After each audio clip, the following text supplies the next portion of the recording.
দিক দিয়ে ফোকাস করেন কি যখনই আমরা পাওয়ার সুইচ ট্রিগার করি তখনই ফোনটা মানে ফুল শর্ট হয়ে যায়।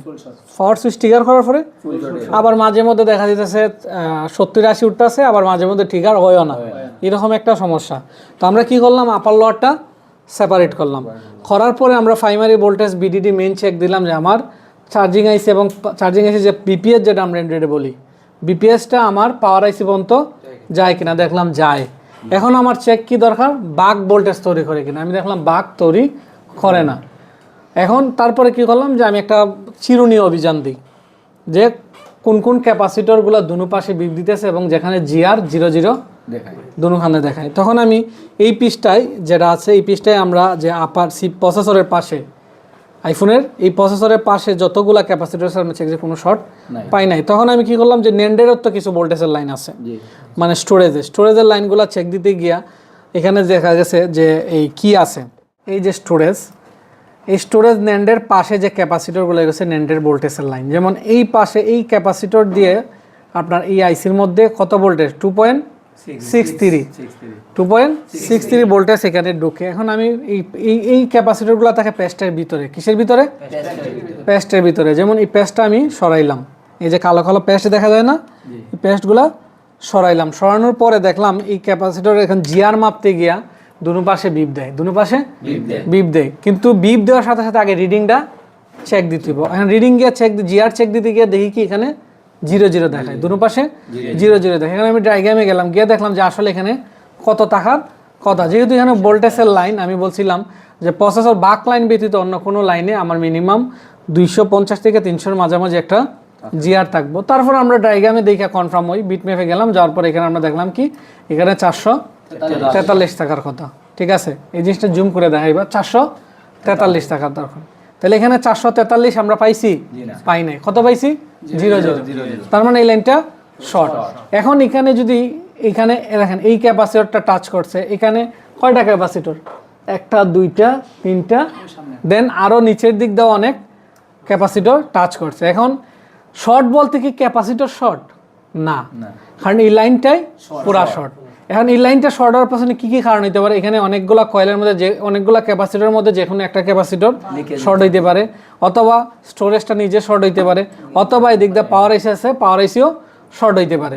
তো আমার করণীয় কি, আমি এখানে ভোল্টেজ ইনজেক্ট করবো, ভোল্টেজ মানে ভোল্টেজ দিয়ে প্রেসার করবো, যদি কোনো ক্যাপাসিটর হোক আইসি বা ক্যাপাসিটর গরম হবে।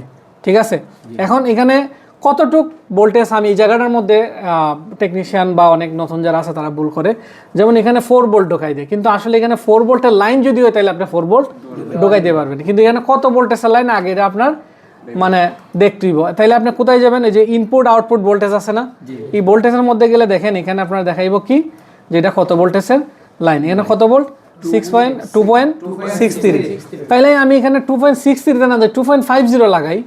ঠিক আছে, তাহলে আমরা দেখেন এখানে পাওয়ার সাপ্লাই দেখেন আমরা 2.50 সিলেক্ট করলাম, এখানে মিটারে দেখি 2.50 দিলাম আর এম্পিয়ার পাসই রাখলাম। ঠিক আছে, তাইলে আমরা এখন একটা গ্রাউন্ডে ধরলাম, ধরার পর একটা ব্লেডের মাথা দিয়া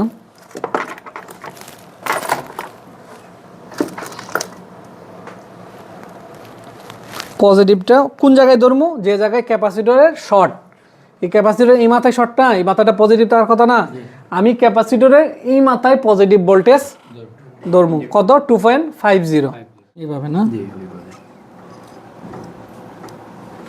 এইভাবে ধরে এখানে এইভাবে বাদ দিছিলাম না, আমার হাত কিন্তু এই জায়গায় গরম হয়ে যায়। ঠিক আছে, তাহলে আমি এখানে রজনের দোয়া দিই নাকি, তাহলে আমি পুরো আইডেন্টিফাই করতে পারবো। আর যদি থার্মাল ক্যামেরা থাকে তাহলে তো আপনার লাগে আরো সহজ, তাহলে রজনের দোয়ার লাগবে।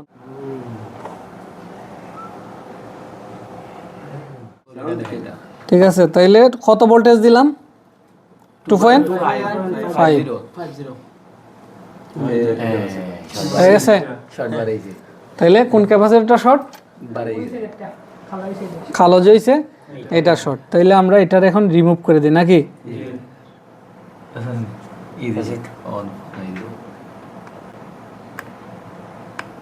আগে গ্লো উঠাই নেবেন, পেস্ট না উঠাইলে এটা সরব না, বুঝছেন। ক্যাপাসিটর ভালো খারাপ চেক দেওয়ার উপায় কি, বাজাজ মোডে ডায়েট মোডও দিতে পারবেন। ডায়েট মোডে বাজাজ মোডে ধরার পরে যদি বিপ দেয় তাহলে খারাপ, শর্ট, বোঝা গেছে? তাহলে আমরা এটার মধ্যে যে ক্যাপাসিটরের জিআর কত পাইছিলাম 0 এখন এখানে আমার লাগবো কত 250 আর ডায়াগ্রামে কত আছে 443 আমার এটা দিয়ে তো 0 পাইছিলাম। তাহলে এখন আমরা এটার মধ্যে আবার ডায়েট ভ্যালু চেক দেই।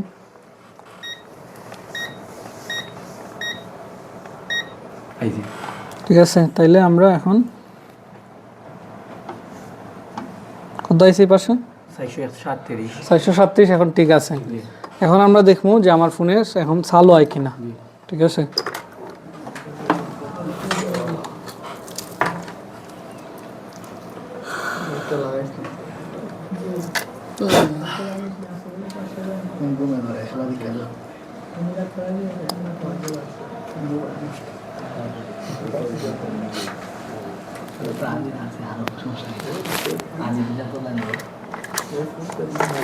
বাবারে বাবা, তারের জ্বালা, তার ছাড়া ওয়ালের সিস্টেম সব হইতো।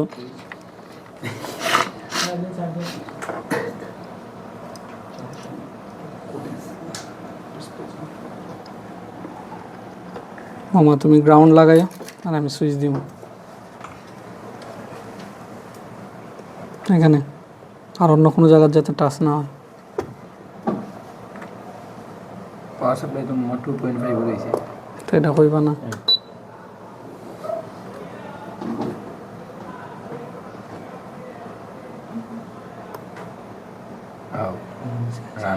দাঁড়াও, হোল্ড করতে হইব, 300 গেলে লোক আইব। ঠিক আছে,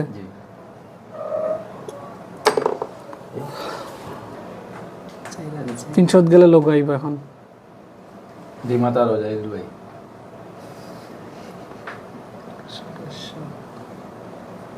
ফোন কিন্তু চালু হয়ে গেছে। ঠিক আছে, এই যে 300 লোক আইসা পড়ছে। ঠিক আছে, লোক আইসা পড়ছে। তাহলে আমরা এখন ডিসপ্লে লাগাই দেখি নাকি।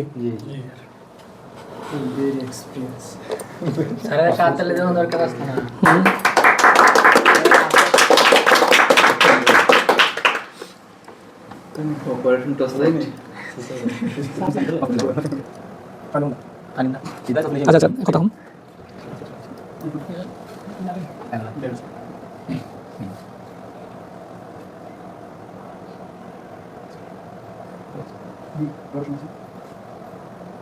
তোলা দেখো কিন্তু লোক আইছে পরে গতি চল। ঠিক আছে,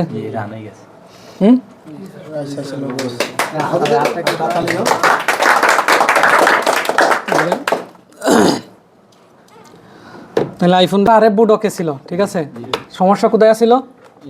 লোয়ারে, সরি মানে লোয়ার বোর্ড ঠিক আছিল, আপার বোর্ডে সমস্যা ছিল।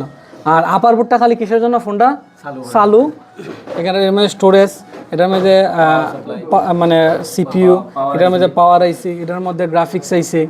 ঠিক আছে, গ্রাফিক্স আইসি সারা তো ডিসপ্লে লাইট আইছে না। আর আরএফ বোর্ডে কি এনএফসি, ওয়াইফাই, নেটওয়ার্ক, এই আবি যাবি আরএফ বোর্ডে থাকে। ঠিক আছে, তাহলে সমস্যা কোথায় ছিল? আপার বোর্ডে। তাহলে আমরা আপার বোর্ডে এখন ওকে, এখন আমার কাজ কি রিভলভ করে আবার লাগানো। ঠিক আছে।